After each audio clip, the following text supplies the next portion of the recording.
ગુંજ ગુજરાતની સમાચારમાં આપનું હાર્દિક સ્વાગત છે। આપણે આવ્યા છે અમદાવાદ શહેરના સાહલમ સરકારના રોજા પર આવ્યા છે। સાહલમમાં આવ્યા છે ત્યાં આગળ એક વિવાદિત મામલો ચાલી રહ્યો છે, જ્યાં ફરિયાદો પણ દાખલ થઈ છે અને આક્ષેપો પ્રતિ આક્ષેપો થઈ રહ્યા છે। એક તરફ સુબા ખાન કરીને જે છે એમનો વિવાદ ચાલી રહ્યો છે અને કમિટી સાથે પણ વિવાદ ચાલી રહ્યો છે।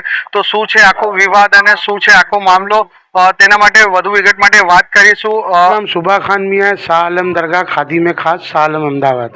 सुबा खान भाई, एक मामला सामने आया है कि कमेटी और आपके बीच एक विवाद हुआ है, दोनों तरफ से FIR हुई है। उसका मेन वजह क्या है, उसकी जड़ क्या है, उसके बारे में बताइए। ये कोई नई बात नहीं है। जो भी वक़्फ़ में आता है कि ट्रस्ट में आता है, ये 2017 से बराबर कंटिन्यूस 10 साल 2-5 साल में चलता रहता है। पर अभी भी अच्छा चल रहा था, फिर क्या मालूम उर्सों की अभी ये बड़ी रात आई शब बारात की, तो कुछ चप्पलों को लेके मैं व्यवस्था कर रहा था कि भाई बाहर के लोग आते जिनके जूते नहीं खोआ जाए, नहीं हो है, तो उसकी व्यवस्था करके ऐसे 4 बांस लगा के 2-4 आदमी बिठा के कि भाई कोई के जूते नहीं घुमाए, जो भी हो है। तो उसको लेके फारूक कंसारे को, GH पठान को थोड़ी तकलीफ़ हुई, आए मेरे को बोला, पुलिस वालों को बुलाया कि भाई ये हटा दो, मैंने हटा दिया। फिर उसके बाद मुबीन भाई साथ मेरी तू में हुई, आमने सामने फरियाद हुई। मसला कुछ भी नहीं है, ये फारूक भाई मेरे साथ बैठ के ये दस्तरखान पे खाते थे, पर बात है पैसों की। ये पैसा बहुत ख़राब चीज़ है। बाप बेटे को मरा डालता, जड़ जमीन ने जोरू तने कजिया ना छोरू, कहावत है गुजरात की। ये जो पैसों की बात आई तो फारूक भाई ने पहले मेरे से 1,30,000 रुपये मांगे कि आपके ये भाड़ा देने का है, तो हमने दे दी। उन्होंने हमारे को ओरिजिनल पहुंच दी, चेक से पेमेंट करा। फिर दूसरे मेरे को बोला कि आपके दोनों गेट के चप्पल का भाड़ा देने का। मैंने कहा कितना? तो रोज़ 3,000 के हिसाब से तो 7 दिन के मैंने 21,000 रुपये की पहुँच पड़ा दी, दोनों दरवाजे की। दोनों दरवाजे के मेरे से 21,000 रुपये लिए। फिर तीसरे बोले कि चादर का ने उसका जो हमारा मसला 10 साल दरगाह में चलता है, उसके 1,21,000 देने के, वो मैंने चेक से तीनों पेमेंट कर दिया। अब 19 तारीख के दिन मेरे को 18 या 19 तारीख को आके फारूक भाई बोलते कि साहब को पैसे देने के। उनका कौन से साहब को? बस मेरे को फिर ऐसी बात हुई, अभी तक मैं नाम उसका साहब का नाम बाद में जाहिर करूँगा, बोले इतनी अमाउंट देने की है। उन्हें इतनी बड़ी अमाउंट तो मैं नहीं दूँगा। कितना मतलब वो बताइए ना। बताऊँगा मैं इंशाल्लाह। एक अमाउंट अप्रोक्स आप बता के साहब का नाम ना देता हूँ। साहब का नाम नहीं लेता हूँ, 1.25 लाख रुपए इसी की अमाउंट है। मेरे को बोला पर मैंने कहा मैं इतनी नहीं दूंगा। आपको किस चीज़ के पेमेंट देने के? अब वो बोले कि आपके देने पड़ेंगे, बोले साहब को पेमेंट देना पड़ेगा। लेकिन वो तो कह रहे हैं कि उसका हम लोगों ने रिसीव दे दिया है, पावती दे दिया। रिसीव नहीं, इसका खुद भाई यहाँ पर लेना आया था, उसके चाचा का लड़का जिसका नाम उमर नागौरी है, CCTV फुटेज में भी है। और फारूक कंसारे को मैं खुद बोला हूँ कि साहब मैं वहाँ दरगाह में ऑफिस में मैं देने गया हूँ पैसे, पर वहाँ पर ताला है। तो फारूक भाई बोलता है आप वहाँ पर रखो, मैं लड़के को भेजता हूँ। फिर ये उमर आया, कवर लेके गया पैसों का, CCTV में सब है। ये सब पैसे की महामारी है, बाकी कुछ भी नहीं है। कोई झगड़ा मुद्दा कुछ भी नहीं है कि ये भान काम करा कि ये मैं गैर कायदेसर बैठा हूँ। ये बरसों से बैठा हूँ मैं, 30 साल से मेरे पास इसका सब पुरावा है। कोर्ट का स्टे, कोर्ट झूठ नहीं बोलती, कोई कोर्ट यूज मनाही हुक्म नहीं दे देती है। ये बांधकाम में कुछ विवादित में आया हुआ? कोई विवादित में नहीं आया। यहाँ इमाम बारगाह है, मेरी दुकान है और लोगों की हम सेवा करते। कोई हम जबरदस्ती सबके पैरों में से चप्पलें नहीं निकाल लेते। आप मेरे बाद बाहर चप्पल वालों का भी जाके इंटरव्यू लो, लोगों की सेवा करते, उनके 4 जनों के घर चलते, बच्चे पलते, कुछ विवाद नहीं। उन्होंने उधर से ना बोला कि अब तुम्हारी सेवा नहीं करने की, हम सेवा देंगे। मैं आपको बताऊंगा, लाखों लोगों की चप्पलें गई हैं। मैं आपको वीडियो देता हूं, जिस दिन सुबह चप्पलें मैंने उठा के बाहर रोड पे फेंकी, हज़ारों की तादाद में मैंने चप्पलें फेंकी। तो ये लोग कुछ तरह की व्यवस्था नहीं, ना कब्रिस्तान में लाइटिंग करवाई थी, ना कब्रों को चूना करवाया था, कोई तरह की व्यवस्था नहीं है। आज भी तुम देखो उधर झाजरू बाथरूम पूरे गटर में भरे हुए हैं, सब पूरी चरह। उनका कहना ये है कि जब भी दरगाह में कुछ काम करते हैं तो आप अर्जी कर देते हो। मैं कोई अर्जी नहीं करता हूँ। तो एक जो शेड था वो नया बनाया गया, वो मैंने अर्जी नहीं करी है, मेरी सही देख सकते हो। और मैं मुसलमान हूँ, जहाँ अच्छा काम होता है मैं यस करूँगा। अगर मैंने अर्जी करी है तो मेरी अर्जी पे मेरी सही होगी ना। मेरे सिग्नेचर कई सारे इनके दस्तावेज है पूरा। अभी इन्होंने मेरे को 1,30,000 का जो लिखान दिया है उस पर मेरी सही है, मेरे हैंड राइटिंग मिला ले हुए। तो सीसीटीवी तोड़ देने के भी आरोप लगाए आपको। अरे सीसीटीवी मेरे खुद के तोड़ दिए 4 फ्री रातों को। अभी जाके देख लो सीसीटीवी कैमरे मेरे दोरी से बंधे हुए। ह्यूमन ट्रैफिकिंग का भी इल्जाम लगा कि आप ह्यूमन ट्रैफिकिंग का बिजनेस रात में लड़कियां आती है ऑफिस में। रात को? अच्छा, रात को मैं तो 10:30 बजे चला जाता हूँ। लोग अय्यासी करके बदनाम नहीं होते, मैं तो शादी करके बदनाम हो गया हूँ। लोग अय्यासी करके बदनाम नहीं होते, मैं शादी करके बदनाम हुआ हूँ। बांग्लादेशी लड़कियों को इंडिया में लाते हो, उसको ह्यूमन ट्रैफिकिंग कराते हो आप, ऐसा कहना उनका। वो तो बोलने को तो सब बोले, मैंने आपको क्या किया? बोलने को तो सब बोले। अभी उन्होंने मुझे कई भी लिखा है कि भाई मैं भारतीय जनता पार्टी के सिंबल से लोगों को डराता हूँ। तो कोई एक तो ऐसी फरियाद होनी चाहिए कि उन्होंने ये मैंने भी कहना है कि आपके भाजपा के कार्यकर्ता नहीं हो। है, मैं भारतीय जनता पार्टी का सदस्य हूँ, कार्यकर्ता नहीं हूँ। कार्यकर्ता किसको बोलते हैं? जो रात दिन उनके पीछे घसाते हुए उनके जब्बे पकड़ कर। मैं सदस्य हूँ। मिस कॉल करके जुड़े। हाँ, मैं मिस कॉल कर, जो नरेंद्र मोदी भी मिस कॉल करके जुड़ा हुआ है, मैं भी मिस कॉल करके जुड़ा हूँ। मेरे साथ कितने जुड़े हुए मेरे को मालूम है कि मैंने कितनों को ज्वाइन किया है मेरे नंबर पे, मोबाइल पे। जब मुझसे सरकार हकीकत मांगेगी तो मैं बताऊंगा सरकार को कि मैंने कितने जनों को सदस्य बनाया है। आप तो भी आक्षेप लगा के मूसा मियां की डुप्लीकेट साइन की है अपने हाँ, डॉक्यूमेंट। अरे वो तो सब सही कर, अगर ये मूसा मियां की सही कर सकता हूँ। सालम एजुकेशन ट्रस्ट में और सालम ट्रस्ट के अंदर 20 करोड़ों रुपया पड़ा है, क्यों नहीं उठा सकता मूसा मियां की सही करके? अच्छा सुबह खान भाई, एक मामला ये भी है कि अस्पताल के नाम पे भी यहाँ पर पेटी रखी गई है। अस्पताल के नाम पे, पाटन के नाम पे? क्या संस्था के तरफ से कोई हॉस्पिटल चल रहा है? कोई तरह की कोई फैसिलिटी नहीं है। सिर्फ बातें हैं कागज के ऊपर कि हम ये सेवा कर रहे हैं। अभी दरबार के अंदर नहीं देखते हो। मैं आपको बता दूं, शाह आलम सरकार का उर्स का कितना चंदा आया, कितना डोनेशन आया, कितना दुकानों का आया, अभी तक इन्होंने बोर्ड पे लिखा नहीं है। और दरबार के अंदर जितना भी खर्चा हुआ है, निजाम बापू करके है, निजाम बापू मलंगेंगे, मेरे साथ में ही बैठे, मस्त है। नहीं तो उन्होंने 5 लाख रुपया दरगाह के अंदर कलर में, पॉलिश में, सब में, हर चीज में खर्चा किया है। एक और आक्षेप लगा हुआ है कि यहाँ पे जितने मांगने वाले होते हैं आपके अंडर में, आप उनसे पैसा उड़ाते हो। हाँ, तो आप ले सकते हो ना, वो मांगने वाले बैठे, उनसे आप कोई 2 जनों का तो इंटरव्यू ले सकते हो।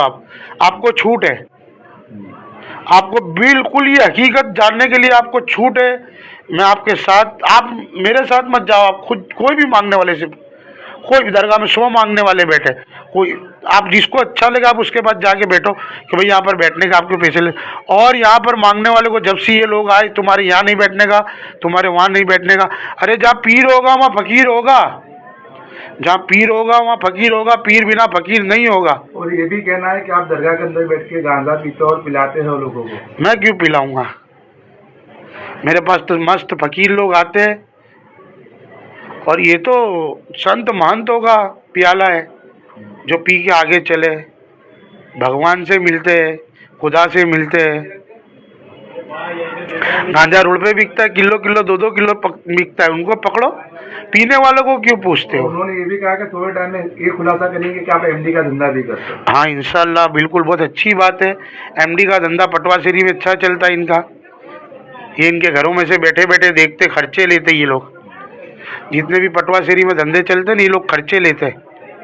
ये सारे आरोप का पिटारा लेकर अगर कोर्ट में जाते हैं तो आपके पास कोई पुरावे हैं? मेरे पास पुरावे बहुत सारे हैं। सबसे पहले तो मैं आपको बताना चाहूँगा कि गुजरात कोर्ट का मनाही हुकुम, ये इंग्लिश में ऑर्डर रहेगा, देख सकते हो आप।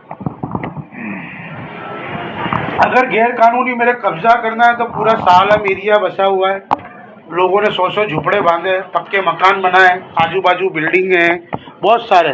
मेरे पास ये ओरिजिनल सब पहुँचे हैं जो सन 99 से लेके आज तक की है। कहाँ पर मूसा मियां ने मेरे को क्या क्या दिया हुआ है सब पहुँचे, कोर्ट की पहुँचे, कोर्ट में कितना पैसा मैंने भरा है, और ये देख सकते हो इमाम बारगाह की। पर ये पहुँचों के अंदर, ये पहुँचे मैं आपको खास बताऊंगा कि ये जो पहुँचे, ध्यान से देखो, लंगर की पहुँचे। ये मुझे बिल्कुल कोई लंगर वंगर यहाँ पर नहीं है, और ये मुझे लंगर की पहुँचे दी हुई है जो मुझसे बहुत सारा पैसा लिया हुआ है ये फारूक कंसारी ने और GH पठान ने। या आपने पैसा दिया वो पहुंचे? ये पहुंचे, उसमें 3 पहुंचे तो ऐसी है जिसको मैंने चेक से दिया है, पर 1 पहुंच उन्होंने मेरे को ऐसी बना के दी है जो उनका बंदा खुद आके कैश पैसे लेके जा रहा है। फारूक कंसारा खुद बोलता है कि मैं आदमी को भेज रहा हूँ, आप कवर उसको दे दो। और कब्जा करने की क्या बात है? अच्छा, यानी ये वीडियो आपने जब वायरल किया हाँ, तो उससे बचने के लिए ऐसा किया है आपने? नहीं, मैंने लोगों को हकीकत बताया कि भाई ये सही नहीं है। ये जो शख्स है फारूक कंसारा, ये एक दीमक है। कौन है? दीमक है। और ये ऐसे शाही दरबारों को बदनाम करना चाहता है। ये बहुत, इसको पॉलिटिशियन में भी नहीं रखना चाहिए। अगर ये मेरी आवाज़ अगर नरेंद्र मोदी तक या मोहसिन भाई लोखंडवाला तक जाती है तो इसको तत्कालिक यहाँ से हटाना चाहिए। जो इसका हुद्दा है तुरंत ले लेना चाहिए। इसको जो गुजरात की तरफ से जुड़ा हुआ है जो भी है, मैं तो एक मामूली इंसान हूँ। पहले भी आपके टीवी माध्यम से बोला था, मैं कोई भाजपा का कुछ भी नहीं हूँ। 4-4 फुट पानी भरा जाता तो अभी मेरे निकालना पड़ता है। मेरे को भाजपा सरकार ने आज तक कुछ भी नहीं दिया है। भाजपा को मैंने मेरी दुआएं दी है कि अल्लाह उसको बहुत नवाजे।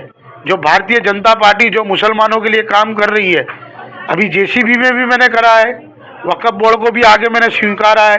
हर चीज़ को मैंने, अयोध्या को लेके हर चीज़ को मैंने कबूल करा है। क्योंकि भारतीय जनता पार्टी नरेंद्र मोदी की पार्टी ऐसी है जो मुसलमान के लिए अच्छे से अच्छा कायदा ला रही है। जो कांग्रेस ने बरसों से दबा के रखा था 65 साल से, ये कायदा नरेंद्र मोदी खोल के उसको ला रहा है कि मुसलमान को इससे फ़ायदा होए। तो जेसीबी में मैंने वक्फ बोर्ड की रजूआत करी है। वक्फ बोर्ड का जब बिल पास हुआ था सबसे पहले कबूल करने वाला मैं था।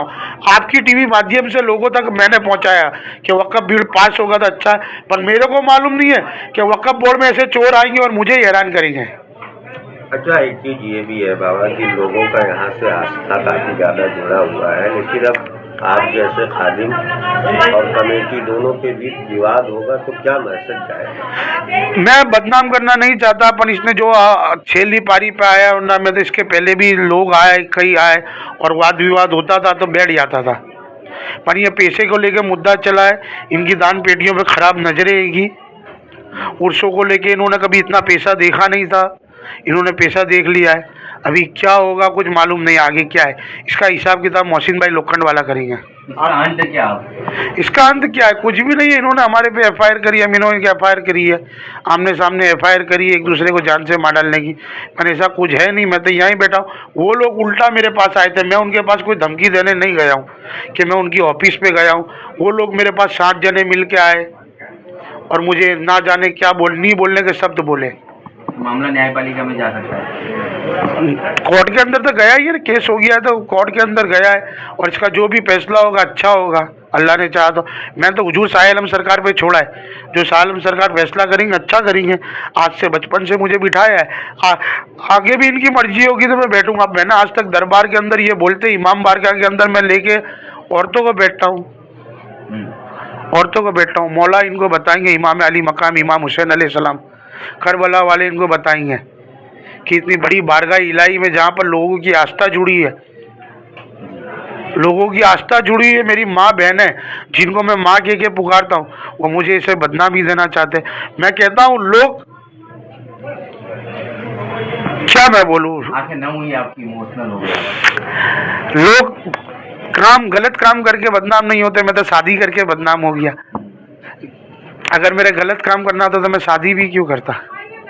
लोगों से मेरा मैसेज है कि ऐसी कोई बात नहीं है। ये जो भी फारूक कंसारा है, एक ये दरगाह की हुई दीमक है। लोग मुझे आज से नहीं, लोग मुझे बोलते कौन जा रहा है, तो लो शाह आलम वाला सूबा खान जा रहा है। फारूक कंसारा नहीं, शाह आलम सरकार का सूबा खान जा रहा है। इसको अजू सूबा खान की जगह लेते, अजू उसके दूध के दांत भी नहीं फूटे, इसको बहुत टाइम लगेगा।